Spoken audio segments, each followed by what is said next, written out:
Hello students, welcome to Easy Learning with Suvida. Hello students, 10ാം ക്ലാസ്സിൻ്റെ കേരള പാഠാവലിയിലെ രണ്ടാമത്തെ യൂണിറ്റിൻ്റെ ആദ്യത്തെ പാഠഭാഗമാണ് VKNൻ്റെ റെസിഡൻറ്റ് എഡിറ്റർ എന്ന കഥ. അപ്പോൾ ഈ ഒരു പാഠഭാഗത്തിൻ്റെ ചോദ്യോത്തരങ്ങളാണ് അല്ലെങ്കിൽ പഠന പ്രവർത്തനങ്ങളാണ് നമ്മൾ ഈ ഒരു വീഡിയോയിൽ ഉൾക്കൊള്ളിച്ചിട്ടുള്ളത്. ഏറ്റവും സിമ്പിളായിട്ട് ഏറ്റവും എളുപ്പത്തിൽ എഴുതാവുന്ന ചോദ്യോത്തരങ്ങളാണ് ഇതിൽ ഉൾക്കൊള്ളിച്ചിട്ടുള്ളത്. അതുകൊണ്ട് തന്നെ നിങ്ങൾ വീഡിയോ സ്കിപ്പ് ചെയ്യാണ്ട് അവസാനം വരെയും കാണണം. കാരണം ക്വസ്റ്റ്യൻ ആൻസർ വായിക്കുന്നുണ്ടാവും. അപ്പം ക്വസ്റ്റ്യൻ്റെ കുറേ കാര്യങ്ങളൊക്കെ പറയും. അതുകൊണ്ട് നിങ്ങൾ എന്ത് ചെയ്യരുത്, സ്കിപ്പ് ചെയ്ത് സ്ക്രീൻഷോട്ട് എടുക്കാൻ നിൽക്കരുത്. നിങ്ങൾ ക്വസ്റ്റ്യൻ ആൻസർ ഫുള്ളും കാണുക, ക്വസ്റ്റ്യൻ്റെ മീനിങ് മനസ്സിലാക്കുക. ഓക്കെ, അപ്പോൾ ഈ ഒരു ഓരോ ക്വസ്റ്റ്യൻ്റെയും കൃത്യമായിട്ടുള്ള വിശദീകരണവും അതിൻ്റെ ഉത്തരവും നമ്മൾ ക്ലിയർ ആയിട്ട് പറഞ്ഞു പോകും. അപ്പോൾ നിങ്ങൾ സ്കിപ്പ് ചെയ്യാതെ അവസാനം വരെ കണ്ടാലേ നിങ്ങൾക്ക് മനസ്സിലാവുകയുള്ളൂ. അപ്പോൾ വീഡിയോയിലേക്ക് പോകുന്നതിന് മുൻപായിട്ട് നിങ്ങൾ ഈ ചാനൽ സബ്സ്ക്രൈബ് ചെയ്തിട്ടില്ലെങ്കിൽ തീർച്ചയായും സബ്സ്ക്രൈബ് ചെയ്യുക, ഫ്രണ്ട്സിനൊക്കെ ഷെയർ ചെയ്ത് കൊടുക്കുക. വീഡിയോസൊക്കെ ഇഷ്ടമായെങ്കിൽ ലൈക്ക് ചെയ്യുക, കമൻറ്റ് ചെയ്യുക, സപ്പോർട്ട് ചെയ്യുക. ഇത് മാത്രമല്ല, നിങ്ങൾക്ക് ഉപകാരപ്രദമായിട്ടുള്ള വീഡിയോസ് അപ്ലോഡ് ചെയ്യുന്ന എല്ലാ ചാനൽസും സപ്പോർട്ട് ചെയ്യുകയും ചെയ്യണം. ഓക്കെ, അപ്പോൾ നമുക്ക് നേരെ ആദ്യത്തെ ക്വസ്റ്റ്യനിലേക്ക് പോകാം. അടിയന്തരമാ ചീഫ് റിപ്പോർട്ടറായി പ്രൊമോഷൻ വേണം, ഇല്ലെന്നാൽ രാജിവെക്കുന്നു, മന്ദിക്കണം. മാധ്യമപ്രവർത്തകനായ വെങ്കടേശ്വര അയ്യങ്കാരെ ഈ നിലപാടിലേക്ക് എത്തിച്ച സാഹചര്യം എന്തായിരുന്നു? കണ്ടെത്തി കുറിപ്പ് തയ്യാറാക്കുക. അപ്പോൾ പാഠഭാഗം വായിക്കുമ്പോൾ നമുക്കറിയാം, വെങ്കടേശ്വര അയ്യങ്കാർ പത്രത്തിൻ്റെ ഉടമയായിട്ടുള്ള പത്രസ്വാമിയോട് പോയിട്ട് പറയുകയാണ്, എനിക്ക് അടിയന്തരമായിട്ട് ചീഫ് റിപ്പോർട്ടർ സ്ഥാനം വേണം, ഇല്ലെങ്കിൽ ഞാൻ രാജിവെക്കുമെന്ന്. അപ്പോൾ ഈ മാധ്യമപ്രവർത്തകനായിട്ടുള്ള വെങ്കടേശ്വര അയ്യങ്കാർ ഇത്തരത്തിൽ ഈ ഒരു പത്രത്തിൻ്റെ ഉടമയോട് പറയാൻ കാരണം എന്തായിരുന്നു, അതിൻ്റെ സാഹചര്യം എന്താണെന്ന് കണ്ടെത്തി കുറിപ്പ് തയ്യാറാക്കാനാണ് പറഞ്ഞിട്ടുള്ളത്. അപ്പോൾ നമുക്ക് ഉത്തരത്തിലേക്ക് പോകാം. പുണ്യതീർത്ഥ സ്വാമികളുടെ പത്രത്തിലെ ഇടത്തരം റിപ്പോർട്ടറായിരുന്നു വെങ്കടേശ്വര അയ്യങ്കാർ. വളരെ ചെറിയ ജോലികൾ മാത്രമാണ് അദ്ദേഹത്തിന് ഉണ്ടായിരുന്നത്. എന്നാൽ തനിക്ക് പുറകെ വന്നവർ തൻ്റെ തലയ്ക്ക് മുകളിലൂടെ റിപ്പോർട്ടേഴ്സ് ഇൻ ചീഫായി മാറിയത് അദ്ദേഹത്തിന് സഹിച്ചില്ല. അങ്ങനെയിരിക്കെ ഒരു ദിവസം തൻ്റെ നഗരത്തിലെത്തിയ ലാൽ ബഹദൂർ ശാസ്ത്രിയുമായി ബന്ധപ്പെട്ട റിപ്പോർട്ടിൽ ബഹദൂർ ശാസ്ത്രികൾ എന്ന് വിശേഷിപ്പിച്ച് അദ്ദേഹത്തിൻ്റെ പരിപാടികൾ കവർ ചെയ്തു. ഇത് പത്രസ്വാമിക്ക് ഇഷ്ടപ്പെടുകയും മുൻകൂറായി ഇൻക്രിമെന്റ് കൊടുത്ത് വെങ്കടേശ്വര സ്വാമിയെ പ്രോത്സാഹിപ്പിക്കുകയും ചെയ്തു. അപ്പോൾ സ്വാമിക്ക് സന്തോഷമായെങ്കിലും 6 മാസം കഴിഞ്ഞപ്പോൾ പിന്നീട് അദ്ദേഹത്തിന്റെ അസ്വസ്ഥത തുടർന്നു. അങ്ങനെയാണ് പത്രസ്വാമിയുടെ വീട്ടിലെത്തി അടിയന്തരമായി ചീഫ് റിപ്പോർട്ടർ ആകണമെന്നും ഇല്ലെങ്കിൽ രാജിവെക്കുമെന്നും അറിയിക്കുന്നത്. അടുത്ത ചോദ്യം, ഇന്ത നിമിഷം മുതൽ ചെത്തുപോകും വരയ്ക്കും നീ നമ്മ പത്രത്തോട് റെസിഡന്റ് എഡിറ്റർ. ഫലിതവും ആക്ഷേപഹാസ്യവും ആവിഷ്കരിക്കാൻ ഈ വരികൾ എത്രത്തോളം പര്യാപ്തമാണ്?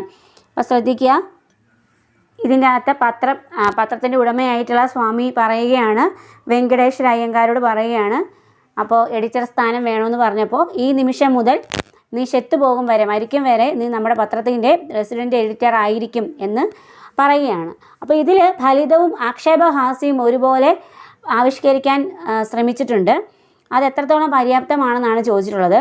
പിന്നീട് നിങ്ങൾ പരിചയപ്പെട്ട VKNൻ്റെ മറ്റു കഥകൾ കൂടി പരിഗണിച്ച് VKNൻ്റെ കൃതികളിലെ ഹാസ്യം എന്ന വിഷയത്തിൽ ഉപന്യാസം തയ്യാറാക്കുക.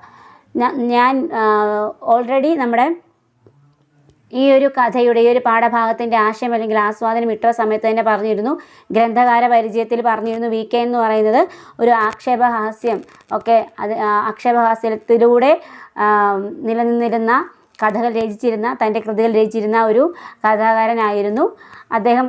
ആക്ഷേപഹാസ്യത്തിനാണ് കൂടുതൽ പ്രാധാന്യം നൽകിയിരുന്നത്. സമൂഹത്തിലുണ്ടായിരുന്ന പുഴുക്കുത്തുകളെയൊക്കെ തൻ്റെ കൃതികളിലൂടെ ആക്ഷേപഹാസ്യ രൂപേണ പരിഹസിക്കുകയായിരുന്നു അദ്ദേഹം ചെയ്തിരുന്നത്. അപ്പോൾ അദ്ദേഹത്തിൻ്റെ VKNൻ്റെ കൃതികളിലെ ഹാസ്യം എന്ന വിഷയത്തിൽ ഒരു ഉപന്യാസം തയ്യാറാക്കാനാണ് പറഞ്ഞിട്ടുള്ളത്. നമുക്കപ്പോൾ ഉത്തരത്തിലേക്ക് പോകാം. സവിശേഷമായ രചനാശൈലി കൊണ്ട് മലയാള സാഹിത്യത്തിൽ വേറിട്ടു നിന്ന വ്യക്തിത്വമായിരുന്നു VKN. ആർക്കും അനുകരിക്കാനാവാത്ത വഴികളിലൂടെയാണ് അദ്ദേഹം സഞ്ചരിച്ചത്. ശുദ്ധഹാസ്യത്തിൻ്റെ പൂത്തിരിവെട്ടത്തിൽ മാറിയിരുന്ന് ചുറ്റുപാടുകളെ നോക്കിക്കാണാൻ മലയാളികളെ പഠിപ്പിച്ചത് VKN ആയിരുന്നു. റെസിഡന്റ് എഡിറ്റർ എന്ന കഥയിൽ സ്ഥാനമാനങ്ങളോടും പണത്തിനോടും മനുഷ്യനുള്ള ആർത്തിയെയാണ് VKN പരിഹസിക്കുന്നത്. സമൂഹത്തിലെ തിന്മകളോട് നിഷിദ്ധമായി എതിർക്കേണ്ട പത്രപ്രവർത്തകർ പോലും ഇന്നും മറ്റു പലർക്കും വിധേയരായി ജീവിക്കുന്നതായി അദ്ദേഹം സൂചിപ്പിക്കുന്നു. വെങ്കടേശ്വര അയ്യങ്കാർ എന്ന കഥാപാത്രത്തെ പരിചയപ്പെടുത്തുന്നത് ചീഫ് എഡിറ്ററായി സ്ഥാനാരോഹണം വേണമെന്ന ആവശ്യവുമായി പത്രസ്വാമിയെ കാണാൻ ചെല്ലുന്ന അധികാരമോഹിയായാണ്. അതിന് റെസിഡന്റ് എഡിറ്ററായി സ്ഥാനാരോഹണം നൽകുന്നത് ആക്ഷേപഹാസ്യമായാണ്. ദൃശ്യമാധ്യമങ്ങളുടെ ദുഷിച്ച പ്രവണതകളെയും അദ്ദേഹം കണക്കറ്റ് പരിഹസിക്കുന്നുണ്ട്. സത്യത്തിൽ ഹാസ്യരൂപേണ തന്റെ കൃതികളിലൂടെ സാമൂഹ്യ പുനരുദ്ധാരണം തന്നെയാണ് VKN ലക്ഷ്യമാക്കുന്നത്. അടുത്ത ചോദ്യം, പത്രങ്ങളുടെ അധ്യാപന ശക്തിയെപ്പറ്റി പറയുമ്പോൾ അതിലെ ഭാഷയെയും ഗണിക്കേണ്ടി വരുന്നു. മറ്റനേകം കൃത്യങ്ങളെ സാധിക്കുന്ന കൂട്ടത്തിൽ ഭാഷാ പരിഷ്കാരവും പത്രങ്ങളുടെ കടമയിൽപ്പെട്ടിരിക്കുന്നു എന്നത് തർക്കമറ്റ സംഗതിയാകുന്നു. വൃത്താന്ത പത്രപ്രവർത്തനം സ്വദേശാഭിമാനി രാമകൃഷ്ണപിള്ള. അപ്പോൾ നമുക്കറിയാവുന്ന ഒരു പത്രപ്രവർത്തകനും എഴുത്തുകാരനും ഒക്കെ ആയിരുന്നു സ്വദേശാഭിമാനി രാമകൃഷ്ണപിള്ള.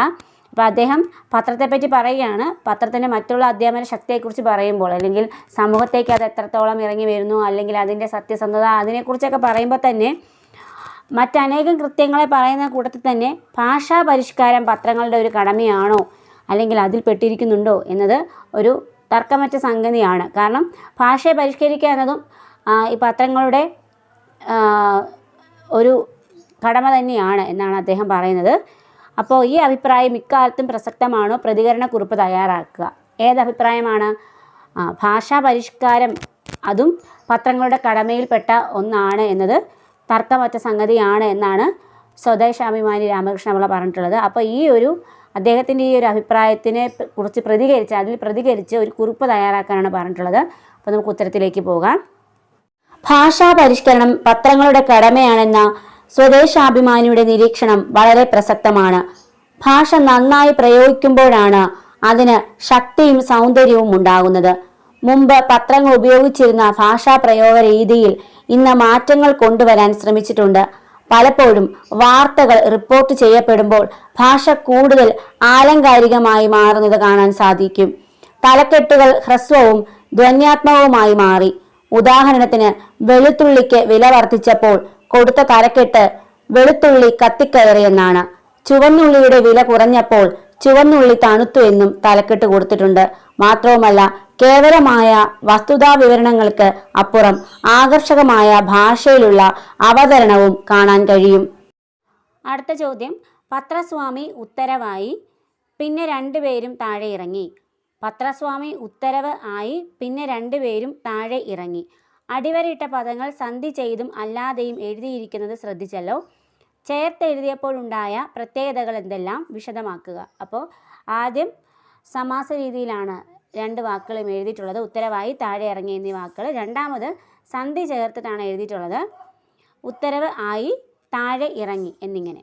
അപ്പോൾ ഈ ചേർത്ത് എഴുതിയപ്പോഴും സന്ധി ചേർത്ത് എഴുതിയപ്പോഴും ഉണ്ടായ പ്രത്യേകതകൾ എന്തൊക്കെയാണെന്ന് വിശദീകരിക്കാനാണ് പറഞ്ഞിട്ടുള്ളത്. നമുക്കപ്പോൾ ഉത്തരത്തിലേക്ക് പോകാം. ഉത്തരവ് ആയി എന്നീ പദങ്ങൾ ചേർത്ത് എഴുതിയപ്പോൾ സംവൃതോകാരം ലോപിച്ചു, അതായത് ഇല്ലാതെയായിപ്പോയി. താഴെ ഇറങ്ങി എന്നീ പദങ്ങൾ ചേർത്ത് എഴുതിയപ്പോൾ യകാരം ആഗമിച്ചു, അതായത് വന്നു ചേർന്നു.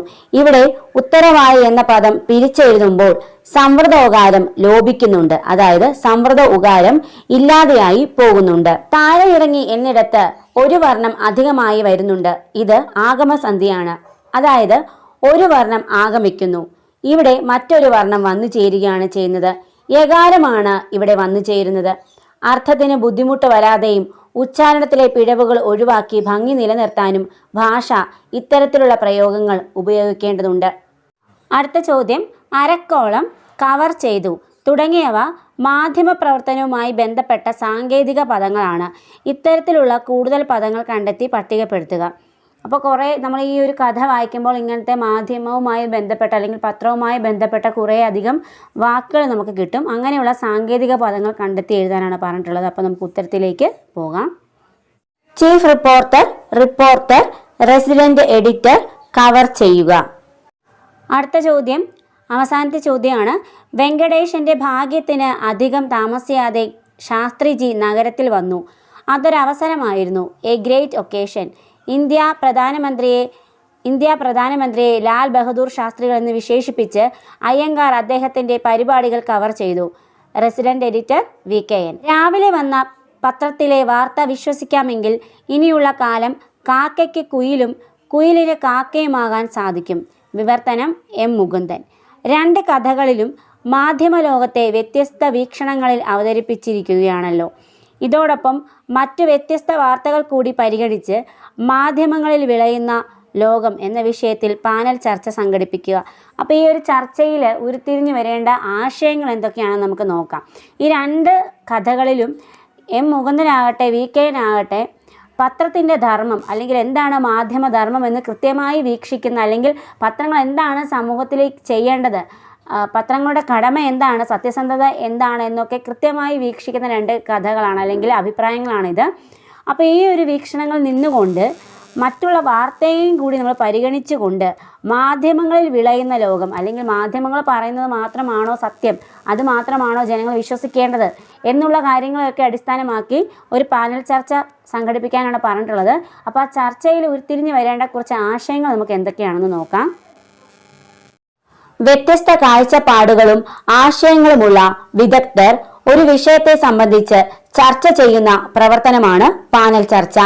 മാധ്യമങ്ങൾ അജണ്ടകൾക്കനുസരിച്ച് ഉള്ളടക്കങ്ങൾ നിർമ്മിക്കുകയും അവതരിപ്പിക്കുകയും ചെയ്യുന്നു.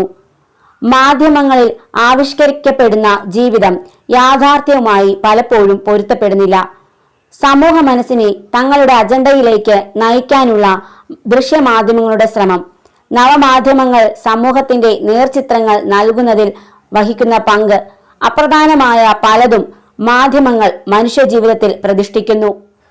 ഇത്തരത്തിലുള്ള കാര്യങ്ങളൊക്കെ തന്നെ ഒരു പാനൽ ചർച്ചയിൽ ആധികാരികമായി അവതരിപ്പിക്കേണ്ട വിഷയങ്ങളാണ്. അതായത് ഒരു പാനൽ ചർച്ചയിൽ എതിർ സ്വരങ്ങളും അതുപോലെ തന്നെ അനുകൂലിച്ചുകൊണ്ടുള്ള സ്വരങ്ങളും ഉണ്ടാകും.